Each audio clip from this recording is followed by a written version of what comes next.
안녕하세요. 네, 새해인데요. 복 많이 받으시고요. 올해는 꼭 합격하셔가지고 2차도 위너스에서 정리를 하시기를 그 부탁을 드리도록 하겠습니다. 일단 이렇게 저희 학원이 오픈한 지 11개월 만에 이 강의실 꽉 찬 게 처음이거든요. 처음에 학원 오픈할 때 무료 강의할 때 한번 꽉 찼었어요.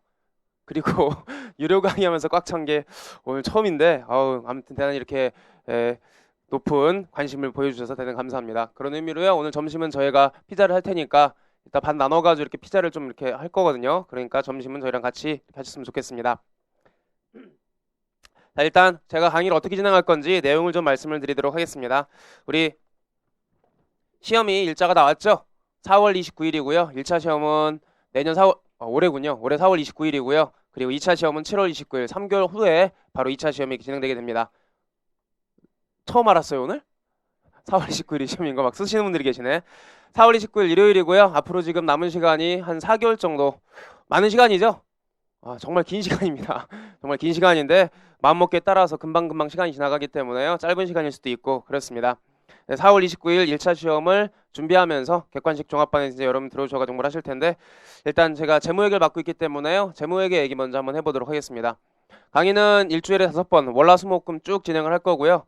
아무래도 좀 강의 분량이 월화수목금 계속 하다 보니까 조금 타이트하긴 하거든요. 근데 어차피 이렇게 공부를 해야 되는 거고 일주일에 3번씩 하고 넘어가 버리면 공부하시면서 앞에 거 까먹거든요. 그래서 조금 짧은 시간 동안 빠르게 정리하시는 그런 의미에서요. 제가 시간을 그렇게 잡았습니다. 책은 이걸로 진행을 할 거고요. 책으로 진행할 거고 객관식 재무회 같은 경우에는요. 회계사책이랑 세무사책이 별도로 없어요. 주관식으로 넘어가면서 이제 회계사책과 세무사책이 별도로 있는데 객관식은 똑같기 때문에 이걸로 강의를 진행할 거고요. 시험의 난이도 같은 경우에도요. 회계사 시험이 난이도가 높을 때가 있고요. 그리고 세무사 시험이 오히려 난이도가 높을 때가 있기 때문에 뭐 회계사 시험은 좀 어렵게 나오고 세무사 시험은 객관식 부분에 있어서 좀 쉽게 나오고 그런 편견은 버리셔야 돼요. 과거 기출 경향을 보면요. 오히려 세무사 시험이 훨씬 더 어려웠던 적도 많이 있기 때문에 뭐 쉬운 것만 문제 풀어 나간다 그러시면 안 됩니다.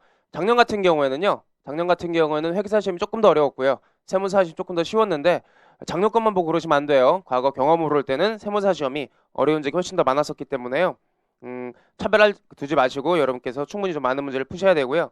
책이요. 아마 1세를 가지신 분들 계실 거고요. 그리고 2세를 가지신 분들 계실 거예요.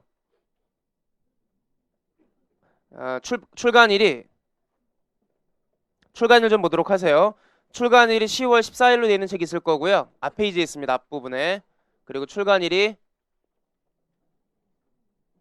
11월 14일 책도 있을 거예요. 11월 14일에 나온 책들 같은 경우에는 조금 오탈자가 좀 많이 수정이 돼가지고 나왔기 때문에요. 근데 10월 14일에 나온 책을 갖고 계신 분들은 오탈자를 좀 여러분께 수정을 하셔야 됩니다. 학원 게시판에도 그 정오표가 올라가 있고요. 제 개인 카페에도 정오표가 올라가 있으니까 정오표 반영하셔가지고 조금 수정하시면 될 것 같고요. 이렇게 강의를 진행하겠습니다. 일단 어떤 내용 가지고 제가 설명을 드릴 건지 그리고 강의 일정 어떻게 되는지 말씀을 드리도록 하겠습니다. 일단 강의 일정을 좀 말씀을 드리도록 하겠습니다. 강의 일정 말씀드리기 전에 오늘 제 강의를 처음 들은 분들도 계실 거기 때문에요. 저랑 소통할 수 있는 방법을 좀 말씀을 드리도록 하겠습니다. 뭐 궁금한 거 있으시면요. 항상 저희들이 강사회계실에 바로 옆에 있으니까요. 거기 오셔가지고 여러분께서 질문하시면 되고요. 혹시 뭐 독서실에 혼자 공부하시다가 질문하실 내용이 있는데 제가 뭐 사무실에 없는 경우도 있기 때문에요. 그러면은 다음 카페가 있습니다. 카페.다음 내시고요. 슬래시 KDIANS거든요. 여기 제가 운영하는 개인 카페이기 때문에 되도록이면 좀 자주 들어가가지고 답변을 좀 남기려고 합니다. 그러니까 여기 들어오셔가지고 여러분께서 글 남겨주셔도 되고요. 조금 복잡하니까 주소가 좀 복잡하니까 다음에서요 그냥 김기동이라고 검색하시면 됩니다. 김기동이라고 검색하시면 안 되고요. 김기동으로 검색하시면 축구선수 나오고 막 목사님 나오고 그래요. 그래서 김기동 회계사라고 검색하시면 됩니다. 이렇게 검색하시면은 제 개인 카페랑 그 연결되어 있을 수가 있습니다. 근데 김기동 세무사라고 하시면 안 돼요. 김기동 세무사가 동대문구에서 오픈하신 분이 계시거든요. 그분 저 아니에요. 가끔 그분 전화가 저한테 오는 경우가 있거든요. 제 전화도 글로 갈 거예요. 그래서 김기동이라는 이름이 좀 흔하기 때문에요. 이렇게 검색하시면 카페 주소로 들어오실 수가 있습니다. 그리고 뭐 되도록이면 제가 학원에 있으니까요. 오셔가지고 저한테 개인적인 질문을 하시면 뭐 좋을 것 같고요. 일단 강의 일정을 좀 여러분들한테 말씀을 드리도록 하겠습니다. 강의 일정.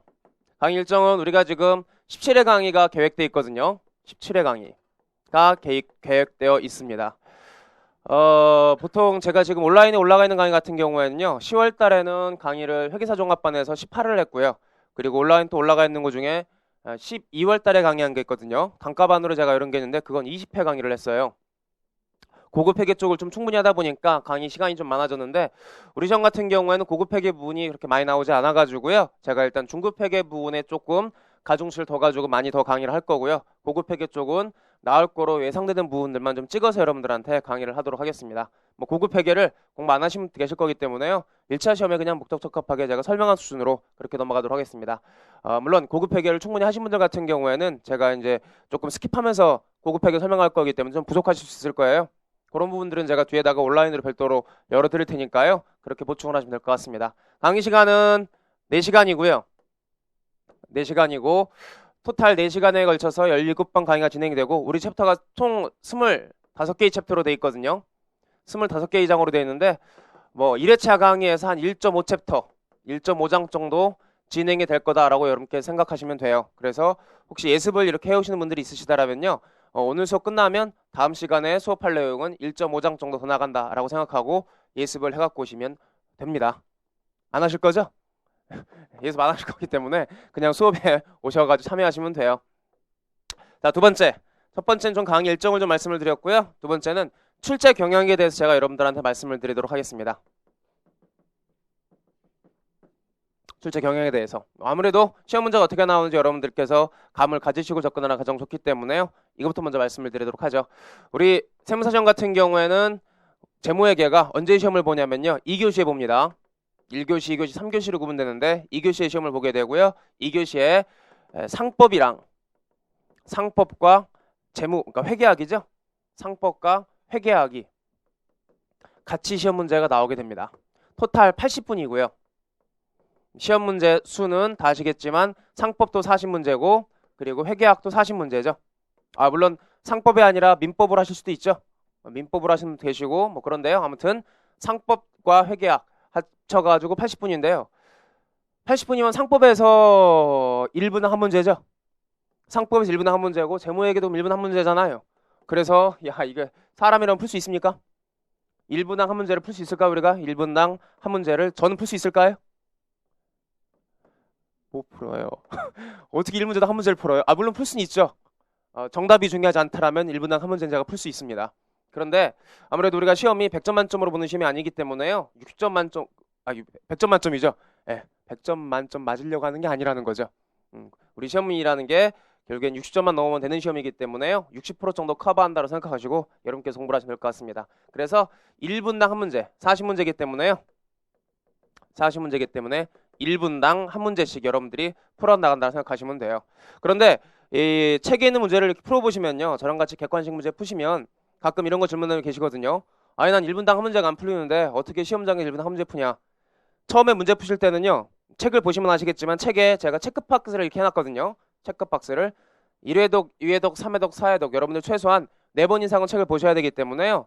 체크박스를 넣어놨고 그 체크박스의 맨 마지막 4번째 여러분께서 문제 푸실 때 1분으로 잡으시면 돼요. 그래서 그 체크박스를 진행하면서 여러분들이 문제를 계속 푸시면서 문제의 풀이의 정확도도 올라가는 거지만 시간도 그렇게 해서 올리면 되는 겁니다. 그러니까 지금부터 1분당 한 문제 풀려고 노력하실 필요 없어요.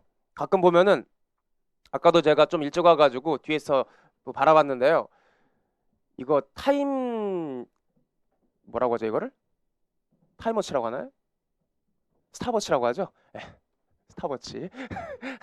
스탑워치를 가지고 공부하시는 분들이 계시거든요. 너무 부러워요. 너무 부러워. 그 의지가 너무 부러워요. 그러니까 공부하는 시간 스탑워치로 체크한다는 거죠. 너무 부러워요. 그리고 문제풀이 시간을 1분당 어떻게 문제를 푸는지, 문제 풀을 때 얼마만큼 빨리 문제 푸는지. 지금은 그런데 그게 의미가 없어요. 우리가 시험은 4월 29일 날 시험 보러 가는 거잖아요. 4월 29일 날까지만 1분당 한 문제 푸실 수 있는 속도가 나오면 되는 거예요. 지금부터 하실 필요는 없습니다. 지금은 좀 정확하게 여러분께서 문제를 푸는 게 중요하고요. 스탑워치 같은 거 무시하시고 공부하시면 될 것 같습니다. 제가 기본 강의, 기본 종합반 할 때도 여러분들 말씀드리는데 스탑워치를 안 가지고 계신 분들 위해서 제가 말씀드리는 거예요. 괜히 옆에서 스탑워치 가지고 공부하는 사람 있으면 불안하잖아요. 나도 스탑워치를 사야 되는 건가? 나도 시간 체크하면서 하루에 14시간씩 공부 한번 해봐야 되는 건가? 아무 의미 없습니다. 제가 아무 의미 없다고 해서 제가 지금 여러분들한테 스탑워치 가지지 말라는 얘기는 아니에요. 안 가진 사람들 불안감만 떨쳐드리려고 하는 거예요. 공부는요, 얼마나 많이 하느냐가 중요한 게 아닙니다. 여러분들이 그동안 살아오시면서 여러분 공부 스타일은 여러분들이 더 많이 알고 있잖아요. 난 공부 스타일이 되도록이면 오래 앉아 있어야 하는 공부 스타일이다 라고 하신 분들 같은 경우 스탑워치가 필요하겠죠. 근데 공부 스타일이 난 오래 앉아 있는 게 중요한 게 아니라 집중하는 게 더 중요하다 라고 하신다면 스탑워치가 필요한 게 아니에요. 개인들마다 그 공부를 하는 습관이랄지 공부하는 어떤 효율성 같은 거를 좀 다르기 때문에 그거에 맞춰서 공부하시면 되는 겁니다. 공부는요, 하루에 얼마나 많이 하냐가 중요한 게 아니라 제가 말씀드리지만 밤에 잠자리에 들 때 오늘은 정말 공부를 참 제대로 한번 해봤구나, 그 뿌듯한 마음만 들면 돼요. 밤에 주무시기 전에 스스로 나한테 미안한데 이런 생각만 안 드실 정도로 공부를 쭉 진행하시면 되는 거거든요. 그러니까 얼마나 많은 시간을 여러분께서 투입했냐가 아니라 얼마나 하루를 보람차게 보내느냐, 그게 더 중요한 거기 때문에요. 그렇게 생각을 하시면서 한 4개월 남은 기간 동안 쭉 진행을 하시면 됩니다. 그리고 출제에 어떠한 경향을 좀 보여드리도록 할게요. 일단 우리 작년 시험만 가지고 한번 생각해 보도록 하죠. 2011년 세무사 1차 시험입니다. 그래도 1차 시험은 그나마 재무회계가 명함을 좀 내밀 수 있거든요. 이거 2차 시험 넘어가면 재무회계 명함도 못 내밀어요. 그나마 우리가 재무회계가 회계학이요. 회계학이 100점짜리 차지하면서 1차 시험이 존재하고 있는 거잖아요. 나중에 여러분들 2차 시험 가시면 우리 재무회계 정말 찌그러지는 거 아시죠? 그래도 좀 나아요. 원가회계보다는. 그러니까 2차 시험 넘어가시면 세법학이 200점이죠. 세법학이 200점이고 우리 학원에서 윤정 선생님이 책임지고 있는 바가 200점이고요. 저는 그 400점 만점 중에 60점을 책임지고 있는 사람이고요. 그리고 이승근 선생님은 400점 만점 중에 10%밖에 안 돼, 그쪽은요. 그래서 2차 시험에서는 재무회계의 중요성이 좀 떨어지기 때문에 우리가 2차 주관식 책가 가지고는 재무회계 쪽 2차 주관식이 따로 있습니다. 회계사용과는 좀 별도로요. 하지만 1차 시험에서는 난이도가 그만큼 좀 높기 때문에요. 철저하게 여러분께서 준비를 하셔야 됩니다. 몇 문제가 나오냐면 총 문제수는 40문제가 나옵니다. 여러분들 기출문제를 한번 쭉 학원 홈페이지에 올라가 있는 자료실에 올라가 있는 거 좀 한번 보셨겠지만 40문제가 나옵니다. 그리고 40문제를 재무회계와 원가회계가 찢어먹습니다. 재무회계가 있고요. 원가회계가 있는데요. 작년 시험 같은 경우에는요. 재무회계가 몇 문제가 나왔냐면 재무회계가 24문제가 나왔습니다. 24문제가 나왔고요. 그리고 원가회계 문제가 16문제가 나왔어요. 보통 한 6대4의 비율로 이렇게 시험 문제가 나오거든요. 재무회계와 그리고 원가회계가요. 재무회계가 조금 더 올라갈 때도 있고요. 원가회계 조금 더 내려갈 때도 있고 그렇습니다. 24문제, 16문제니까 우리 재무회계 시험 문제는 24문제만 가지고 제가 말씀드려야 되겠죠. 24문제이기 때문에요. 우리 챕터가 토탈 25개 장이잖아요. 한 챕터당 한 문제씩은 나온다고 생각하시면 돼요. 좀 중요한 챕터 같은 경우는 2문제씩도 나올 수가 있는 거고요. 그거 제가 책에다가 기출 경향을 좀 적어드렸죠. 거기 한번 보시면 돼요. 국제회계 기준으로 넘어오고 나가지고 기출 경향을 제가 쭉 한번 적어드렸는데 2009년도에는 국제회계 기준 이전이었고요. 2010년도랑 2011년도가 국제회계 기준으로 나온 시험 문제였는데 거의 다 챕터별로 다 나오죠. 한 문제씩 챕터별로 다 나오면서 좀 중요한 챕터다 싶으면은 좀 문제수가 많아지죠. 유형자산 같은 경우에는 4문제가 나왔는데 이쪽 챕터가 워낙 커요. 유형자산도 있고 투자부동산도 있고 좀 여러 가지 내용들이 들어가 있기 때문에 좀 커가지고 특히나 재평가 모형 때문에 문제가 좀 최근에 많이 나왔었는데요. 그렇습니다. 거의 챕터당 한 문제씩이 나온다라고 생각하시면 돼요. 자, 그럼 재무회계만 가지고 말씀을 드리도록 하겠습니다. 이 24문제 중에 재무회계도 이게 중급회계 부분이 있고 고급회계 부분이 있잖아요. 여러분께서 문제를 푸시면요. 재무회계랑 원가회계 문제가 섞어서 나오지 않죠. 재무회계는 재무회계대로 몰아서 나오고요. 원가회계는 원가회계대로 이렇게 몰아서 나오거든요. 보통 재무회계가 전반부에 위치하고요. 그리고 원가회계가 보통 후반부에. A형 같은 경우는 그렇게 위치하고요. 책형이 두 가지이기 때문에 B형 같은 경우에는 원가회계가 보통 앞에 나오고요. 재무회계가 이렇게 뒤에 나오는 경우도 있는데 여러분께서 이제 앞으로 모의고사 같은 것도 많이 보시게 될 건데요. 전략이 있거든요. 어떤 사람들은 재무회계 먼저 문제 푸는 사람들이 있고요. 어떤 사람들은 원가회계 문제 먼저 푸는 사람들이 있거든요. 저 같은 경우에는 예전에 공부할 때 원가회계부터 먼저 문제를 풀었어요. 원가회계가 아무래도 1차 시험이 좀 쉽게 나오거든요. 그리고 말 문제가 아니라